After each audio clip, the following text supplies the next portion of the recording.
Hoje está Pronto. arrasando, né? Dando tudo certo, né? Tá vendo aí? É porque eu já lancei ele no IGTV, sabe? Por isso que Aham. demorou um pouquinho, que eu já lancei ele no IGTV. Olha, é o seguinte, você vivenciou, certo? Duas perdas muito importantes na sua vida, que foi seu pai e alguns anos depois, quantos anos, Ana? Mais ou Um ano, menos, um ano e 8 meses. 1 ano e 8 meses depois, você perde a sua mãe, Aham. certo? Então, ou seja, você está se recuperando de um luto Uhum. e aí vem outro em seguida. Como é que você lidou com, e tem lidado, né? Porque o da sua mãe foi agora recente, agora em março, foi? Março? Fevereiro. Fevereiro, pronto. Então, como é que você tem lidado com essa questão do luto? Eu acho que esse é um tema bem importante para o momento, porque as pessoas, né, têm perdido muita gente querida, não é verdade? Aham. Aham. Pessoas próximas, não é? A gente mesmo, no meu caso, perdi, né, um amigão, né, que é Aham. Jaelson, né? Não somente um líder na igreja, né, Um mas amigo amigo irmão, meu, né? Amigo amigo irmão, irmão. né? Amigo meu há quase 30 anos, né? E a igreja toda, acho que foi tão duro para todo mundo, Foi, sabe? foi um, foi um choque É, tremendo para todo mundo, certo? E muita gente nesse momento está vivenciando isso, né? Que perdeu um sim. pai, uma mãe, um irmão, um amigo chegado. Como você está lidando com essa questão do luto? Pastor, na verdade, o luto do meu pai, ele foi todo em vida, né, com ele vivo, né? Porque o último ano de vida do meu pai, ele já não sabia quem a gente era, ele já não se comunicava. Ele já não abria os olhos, ele não falava. Ele, assim, era como se a gente tivesse. Era como se não, a gente estava cuidando do corpo, né? Sim. Ele estava ali, lógico que Uhum. estava ali, Sim. mas a gente não tinha interação mais nenhuma com ele. Ele não Ele tinha já mais estava, consciência, né? não, ele já estava dependente de oxigênio 24 horas. Se não colocasse o oxigênio, ele morreria sufocado. Ele já tinha, era muito debilitado, né? Porque era totalmente acamado e sem interação. Ou seja, dependia sempre de cuidados de outras pessoas. Manipulava para um lado, manipulava para o outro, manipulava para um lado, manipulava para o outro. E no último ano de vida, meu pai teve 10 meses de infecções consecutivas.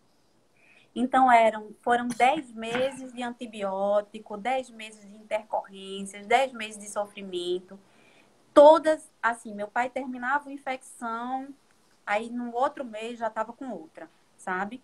Todos os antibióticos que a empresa de home care liberava, eu que ia buscar, para ser mais rápido, sabe? Uhum. A médica era minha amiga, minha parceira, minha companheira, foi um presente de Deus na minha vida. E assim, quando ela dizia, Ana, pediu remédio, eu já ligava para lá, minha gente, daqui a meia hora eu vou pegar. O pessoal já me conhecia, então eu já chegava, já pegava, já conferia, já ia embora. Então, assim, eu chorei todos os dias durante um ano antes do meu pai descansar. Porque eu acompanhava as intercorrências, eu estava ali do lado, eu estava indo buscar remédio, eu estava vendo que ele estava sofrendo e eu não podia fazer nada. Então, assim, eu acho que a pior sensação é a impotência. É você Uhum. não poder fazer nada para reverter aquele quadro. Quantas vezes eu chorei pedindo a Deus para tirar o sofrimento dele e passar para mim? Uhum. Sabe? Eu acho que é essa a oração que uma mãe faz quando vê um filho Isso, sofrendo, né? isso Então, mesmo. assim, eu fiz isso, muitas vezes eu pedi isso a Deus com meu pai e com a minha mãe. Mas como meu pai foi muito lento, né? Foi uma morte muito lenta. Eu pedia várias vezes, Deus, não deixa ele passar por isso, mas não, passa para mim, que eu aguento, sabe? Uhum. Então era assim. Acompanhei intercorrência que a gente viu meu pai sufocar durante quase 20 minutos e todas as manobras que a gente fazia, ele não revertia. A gente não conseguia falar com a médica, não conseguia falar com a prontidão, com nada. E aí chegou aquele momento, sabe, que a gente tenta todas as coisas e não consegue. Eu peguei na mão da técnica e disse, vamos orar. Vamos entregar a vida do meu pai nas mãos de Deus. Então, assim, eu tive muitas experiências cuidando do meu pai, muito sofrimento. Era muito sofrido, sabe? Porque ver quem a gente ama sofrer é muito sofrido. Então, foi uma morte lenta e sofrida, Uhum. sabe? E aí, quando meu pai precisou ele precisou ser sedado, porque na última infecção que ele teve, ele usou um antibiótico por 14 dias, mas os leucócitos só faziam aumentar. Então, ele não estava mais reagindo. Ele já tinha feito tantos tratamentos com antibiótico que o corpo já não conseguia reagir mais. Uhum. E ele já estava com problema renal, já estava com sonda vesical de demora, que é para urina, já estava, né, naquela situação. E aí ele precisou ser sedado, porque eu falei para a médica. Eu disse à médica, a médica dele estava viajando no momento mais difícil, sabe? Eu me senti muito só, porque ela era muito companheira. E aí eu Uhum. precisava lidar com a outra médica, né? Mas aí Deus foi tão maravilhoso que ele me manda uma médica que já tinha ido para várias intercorrências do meu pai que eu conhecia. E aí eu falei para ela, eu disse, doutora, por favor, me ajude. Me ajude a, a dar o descanso ao meu pai, sabe? Porque não tinha mais o que fazer. Uhum. Não tinha mais o que fazer. E aí foi quando decidiram, né, que o melhor seria sedar. Então, meu pai passou 3 dias na morfina. Então, foram 3 dias olhando para ele, Uhum. sabendo que a qualquer momento ele... É Foi sério. uma sensação muito, muito difícil, É. sabe?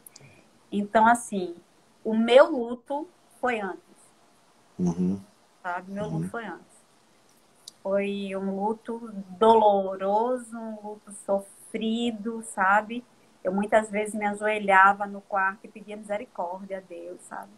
E bem Então foi prolongado, né? E bem muito. prolongado, né? Porque É, afinal de contas, né, esse período em que ele já não reagia mais, já não tinha aí, foi se estendendo por meses, né? exato, e todo mundo impressionado porque ele era muito forte, muito forte, muito forte. Enfim, quando chegou o dia, eu estava lá.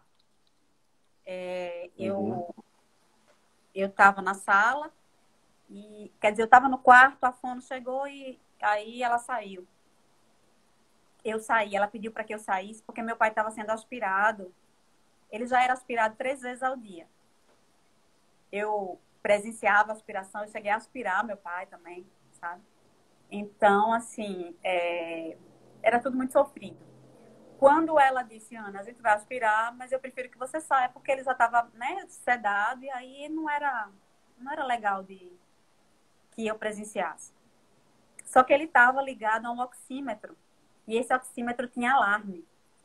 E a técnica tinha organizado esse oxímetro para que ele apitasse quando a saturação dele, quando os batimentos cardíacos baixassem muito e a saturação dele também caísse muito. E quando eu entrei no quarto, ela me falou isso, Ana, eu baixei para que só apitasse quando tivesse baixinho mesmo, para não ficar apitando direto. Quando eu saí do quarto, o Uhum. oxímetro apitou.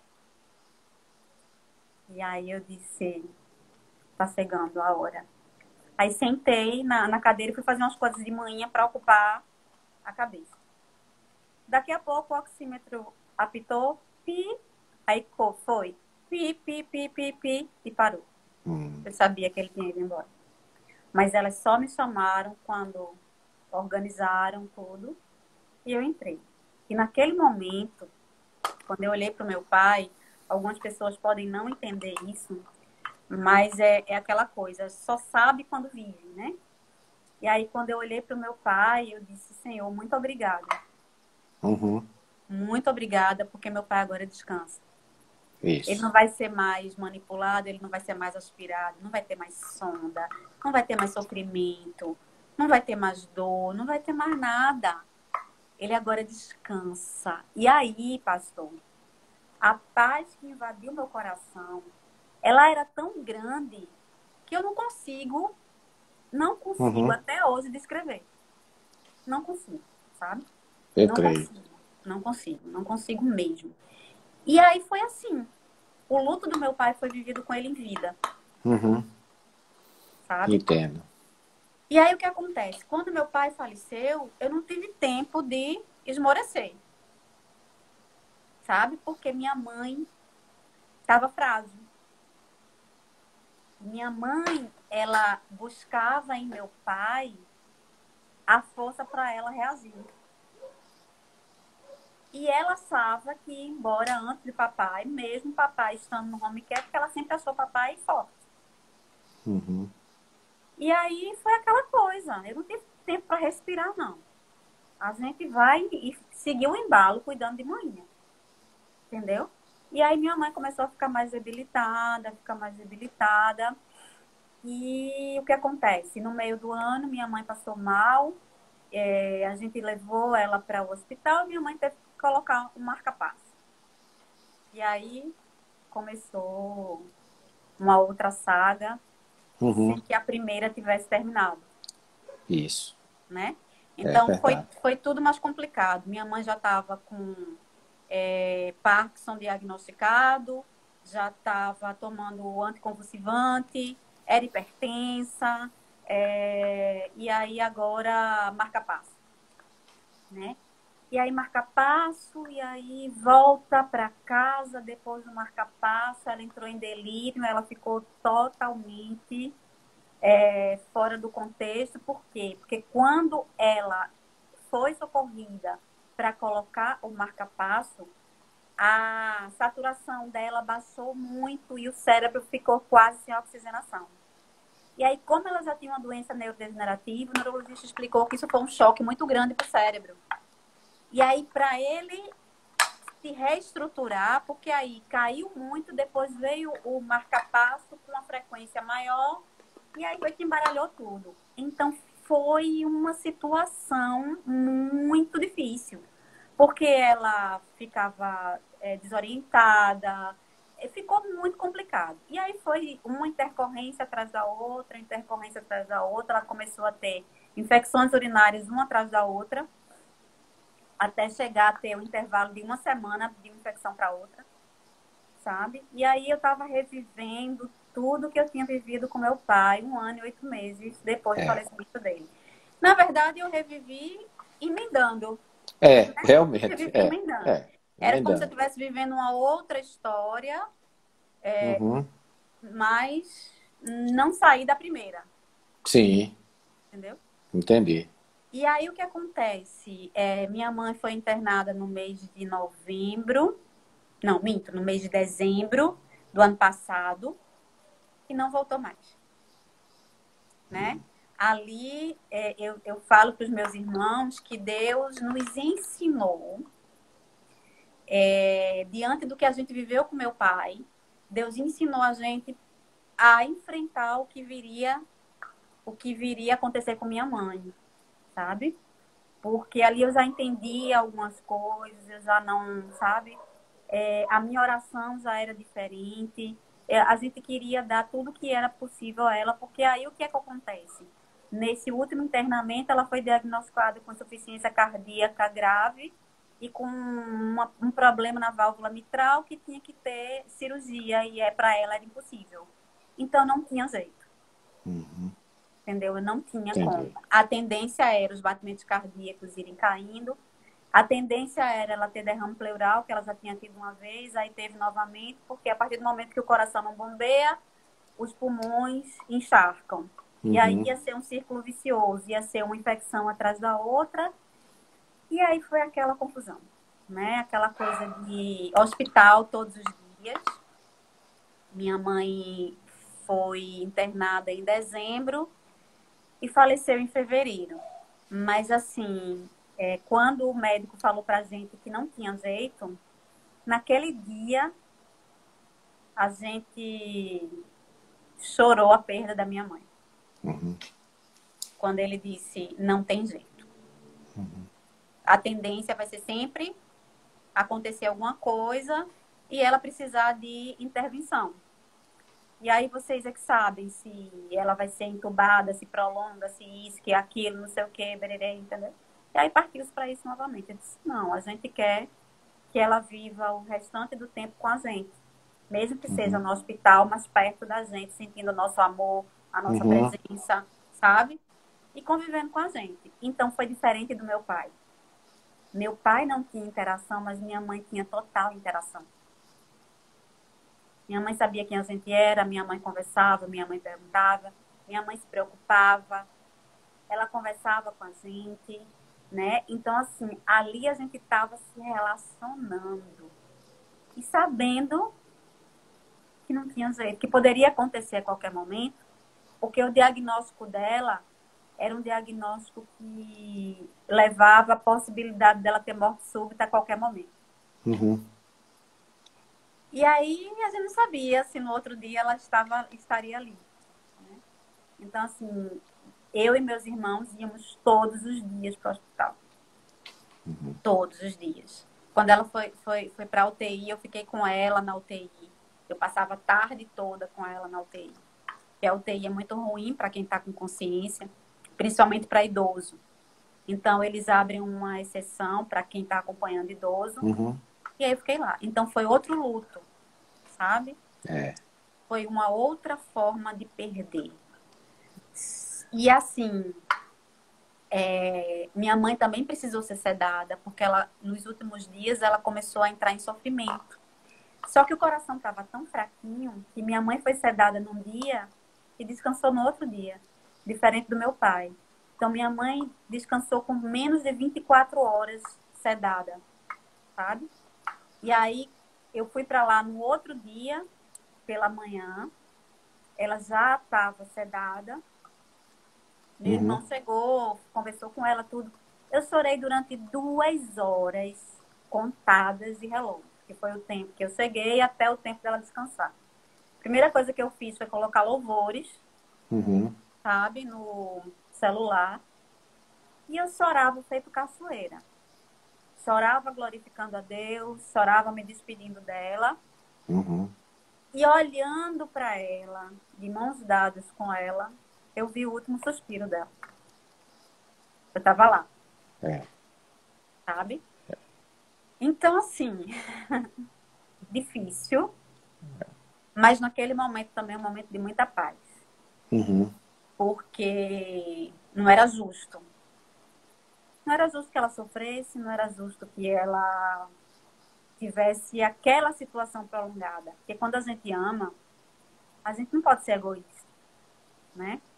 A gente quer quem a gente ama com a gente, mas a gente quer que a pessoa esteja bem. Se a pessoa estiver sofrendo, se a pessoa estiver numa luta, né, para sobreviver, ou se a pessoa estiver apenas sobrevivendo, sem condição de voltar a viver, qual o sentido? Isso. O sentido é para a gente, não para a pessoa. Uhum. Então a gente vai estar sendo egoísta. Então, nas duas situações, o pensamento foi o que nós, enquanto filhos, gostaríamos que fizessem por nós, Uhum. se estivéssemos nessa situação. Isso. Quando eu conversei com a médica, eu disse, eu estou olhando para o meu pai e pensando, se fosse eu que estivesse aí, sem conseguir falar, sem conseguir dizer o que é que eu gostaria que fizesse, sem conseguir dizer o que eu estou sentindo, o que é que eu gostaria que fizesse por mim. Então é isso que eu gosto, é isso que eu quero fazer pelo meu pai. E aí, com a minha mãe do mesmo jeito. Se fosse, eu e meus irmãos sempre decidimos juntos, Uhum. sempre. E graças a Deus por isso. E aí, na minha mãe, se fosse a gente, deitada numa cama de hospital, com uma sonda, com oxigênio, diante de uma doença que não tem cura, diante de uma situação que só vai fazê-la sofrer, o que é que eu gostaria se eu tivesse no lugar dela? Então é isso. A gente descobre que empatia é muito mais do que você olhar para o outro e dizer, poxa, como fulano está sofrendo. Não. É É a verdade. gente verdadeiramente se colocar no lugar do outro. Uhum. Empatia é amor, Isso mesmo. né? Isso mesmo, Ana. É a gente se colocar no lugar do outro e dizer, poxa, o que é que eu gostaria que fizesse por mim? O que é que eu gostaria de ouvir nessa situação? Então eu falo para outro que eu gostaria de ouvir, né? E é isso. Então, assim, então é por isso que eu digo assim, pastor, eu tenho um desejo enorme de tentar ajudar pessoas que passam por seus trajetos solitários. Por quê? Porque quando a gente vive, a gente sabe o que o outro está vivendo, Isso, sabe? isso. A gente entende a dor dele porque a gente também sentiu. Então não é assim, olha, eu imagino quanto está sendo difícil para você, porque, né, eu olho para você e imagino quanto. Não imagina. A gente não imagina. A gente só sabe que o limão é azedo se a gente chupar o limão, Isso. né? Pela careta do outro, a gente pode até tentar imaginar, Uhum. mas aí cada um É, tem o seu nível de, né, percepção e de sentir mesmo. Então, assim, é isso, sabe? É você tentar, quando você vive, você olha para o outro e diz assim, eu sei exatamente o que é isso. Deixa eu te ajudar, deixa eu uhum. tentar te falar como foi, para ver se você consegue, através do que eu vivi, também aliviar um pouquinho a tua dor. A história vai ser diferente, o cenário é diferente, as sensações são diferentes, mas a dor, ela é bem parecida. Isso. A dor é bem parecida. Eu acho que essa vivência sua, ela habilita você, capacita você a, a ser aquela pessoa que pode cuidar de outros. Ou seja, cuidar do cuidador. Uhum. Com a sua experiência no livro. E talvez, não é, aqui vai até uma sugestão para um próximo livro aí seu, colocar exatamente essa questão do cuidado, né, que a pessoa que cuida tem que ter. Uhum. E eu acho que você, passando por isso, você sabe. Então é por isso que tantas pessoas se identificam quando lê seu livro, não é? Ou quando comentam, porque eu assisti, inclusive, aquela sua live com o Carlinhos, né? Uhum. E eu vi as pessoas também interagindo e colocando e falando, porque elas se identificam com essa história.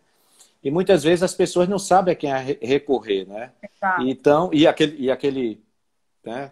Quem sabe um projeto no futuro, né? De ter um curso, de ter palestra, de ter grupos, né? Que você possa ampliar esse ministério, que eu estou vendo aí que é um ministério agora que Deus está te dando.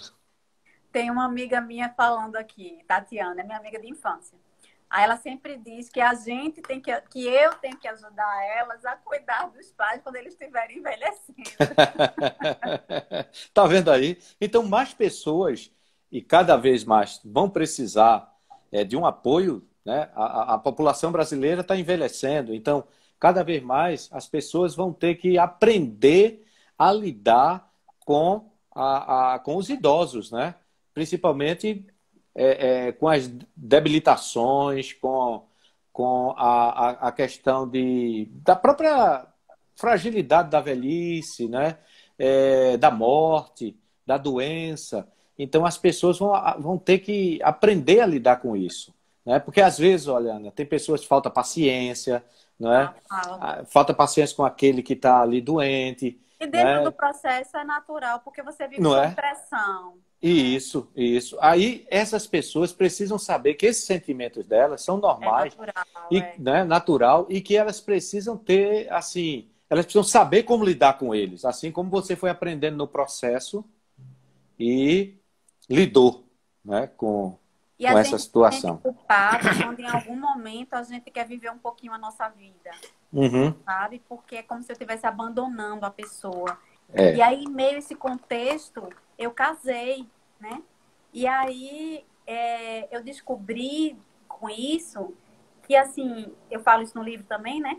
Que eu não precisava abandonar a minha vida para cuidar dos meus pais. Eu poderia fazer as duas coisas uhum. juntas, né? Isso mesmo. Eu pude casar e continuar cuidando dos meus pais. É óbvio que a gente abre mão de muitas coisas, a gente renuncia a muitas coisas, porque isso faz parte do processo, né? Ninguém Isso. é super-herói para dizer que dá conta de tudo, porque não dá. Não É. consegue dar. né? Por isso que eu parei de trabalhar tudo, mas parei de trabalhar com muita tranquilidade, com muita paz no coração e, assim, pelo direcionamento de Deus. E até eu brinquei com meu marido, né? Quando eu parei de trabalhar, eu disse, amor, eu tenho que parar de trabalhar como Gisele Bündchen, no auge da carreira, ninguém tem nada para falar de mal. E se eu começar a fazer besteira porque eu tô, né, É, muito tumultuada, só vão lembrar da besteira que eu fizer. Então, é melhor parar agora. é verdade. E aí, assim, a gente para, e aí vem aquela coisa. Alguém fala assim, você vai largar tudo, né? Você vai dar as costas para anos de estudo, para sua profissão. Gente, eu não estou largando tudo. Eu estou me dedicando Isso. aos meus pais. Estou Isso. fazendo uma escolha, É, é, sabe? E assim, exatamente. eu não me arrependo de jeito nenhum, pastor. Porque assim, eu Que acho que bom, né? hoje nunca me arrependi, nunca. A minha médica teve medo quando eu disse que eu ia parar, sabe? Ela ficou com medo que eu. Meu marido também teve medo, porque achou que eu ia me afundar mais nas preocupações. Mas assim, eu sabia que não era isso. Uhum. Eu sabia que não era isso. Eu sabia que eu não ia conseguir dar conta. E aí, entre a minha profissão e cuidar dos meus pais, não tinha dúvida. Eu sofri para tomar a decisão final, porque é difícil, não é É, fácil, é né? Não é uma verdade. coisa que É. você diz assim, ah, eu vou Uhum. fazer e pronto, acabou. Não, não é. A gente é ser humano e aí tem aquelas coisas que Isso. ficam meio tumultuadas. Mas assim, não me arrependo. Dinha tá aqui falando, faria tudo de novo. E eu Tudo de também novo, faria é. tudo de novo. Faria tudo de novo, não me arrependo. Que Sabe? bom. Porque assim, é aquela coisa assim de você entender. Hoje eu sou quem eu sou, porque meus pais, eles lutaram muito, eles se sacrificaram muito Uhum. para educar a mim e meus irmãos. Então a gente é o resultado do Isso. esforço deles. Então, se eu puder fazer um pouco para retribuir ou para chegar um pouquinho perto do amor e das renúncias que a gente recebeu, eu fiz. Eu fiz e não foi para dizer assim, ah, você é boazinha. É não, porque é difícil demais, sabe? E a gente não fica porque é bonzinho, não. A gente fica porque o amor de Deus, a partir do momento que a gente tem esse relacionamento com Deus, o amor de Deus nos faz fazer coisas que a gente duvida que possa fazer. Isso. Porque não é a gente. Uhum. É o amor dele em nós e por nós que faz a gente entender que é muito melhor renunciar a coisas e viver para o ser, Isso. né? Verdade. Então, foi isso. Eu não me arrependo, não me arrependo de jeito nenhum, entendo perfeitamente. E uma coisa, pastor, que eu acho bem complicado, é o que o senhor falou aí, que o cuidador, ele precisa ser cuidado, porque em todos os encontros, em todas as lutas com plano de saúde, com isso, com aquilo, a gente se encontra com muitos familiares, né? E assim, quando minha mãe estava internada, eu conheci também algumas famílias. Que aí eu chegava junto, compartilhava o que eu tinha vivido, né? E assim, a gente não consegue ficar quieta, não. Parece que dá uma coisa dentro da gente. Pelo menos comigo é assim, eu não consigo ficar quieta. Se eu tô vendo que tem dificuldade, aí a gente vai, Uhum. conversa, troca, coisa e tal. E assim, eu não vi nenhum cuidador que não adoeça. Isso. Todos que eu conheci adoeceram junto. Entendeu? Isso mesmo. Então é por isso que é tão importante a gente reconhecer que precisa ser cuidado. Porque quando a gente está sendo cuidado, a gente fica melhor para poder cuidar melhor de quem a gente ama. Senão é uma confusão, é uma agonia, é todo mundo doente. É. Aí E é ninguém termina complicado. cuidando de ninguém, né? Não, é todo Ninguém mundo termina doente. cuidando de ninguém. Se o cuidador Ninguém cuida adoece, de não vai ninguém. poder cuidar mais de ninguém, É. né? Vai Quando eu ficar. fui fazer um check-up o ano passado, porque eu tive um lapso de memória, e esse lapso de memória foi exatamente resultante de tudo que eu estava vivendo, por não dormir, coisa e tal. Eu descobri, quando fui fazer o check-up, que há 4 anos eu não fazia exame de sangue. Ah, tá vendo? É. Entendeu? Eu não tinha noção de quanto tempo Aham. fazia. É, porque a pessoa nem se liga, né, na Não. saúde dela. A Que ela gente tem que tem estar tanta bem para cuidar do coisa para outro. dar conta que a gente fica por último. E aí esse é o equilíbrio que a gente precisa. Isso E que mesmo. não é fácil de você descobrir só. É, Não como é. você colocou aí, né? Você aí, nesse período, você casou, né? Então, ou seja, você foi conseguindo equilibrar, né, a sua vida, né, no dia a dia. Ter seus momentos de lazer, de sair, de passear com o seu esposo, Mas a cabeça nunca sai de lá. a cabeça não sai. É. Não. Mas você, né, pelo menos o corpo descansa um É, pouco, né? exato, com Mas certeza. você continua ligada, É. né? Então é importante as pessoas, os cuidadores, saber que precisa buscar esse equilíbrio, porque senão chega um ponto que eles vão ter um esgotamento psicológico, emocional e físico, de maneira que eles não vão poder assim ajudar, E aí né? eu vou confessar um sonho agora para o senhor, que aí tem um monte de gente aqui como testemunha, que assim, além desse desejo enorme de tentar ajudar quem cuida, né? Tentar Aham. ajudar o cuidador, sabe aquele desejo enorme de chegar junto de pessoas, de comunidades, pastor, que não tem acesso à informação, não Isso. tem acesso a atendimento, que não tem acesso a nada. Ai, pastor, sabe aquela coisa assim de eu ficar imaginando, meu Deus, imagina uma comunidade carente, uma comunidade que as pessoas não têm recurso, não têm informação, e Isso. aí tem que cuidar de uma pessoa doente, mas você não tem quem cuide de você. Você está perdido. Porque a única coisa que você tem que fazer é cuidar daquela pessoa. E aí você para totalmente a sua vida e tem que cuidar daquela pessoa. E aí você adoece junto, mas você não tem absolutamente ninguém que cuide de você e você nem sabe identificar que você está doente. É um projeto bem interessante e um projeto de grande relevância, uma vez que a gente tem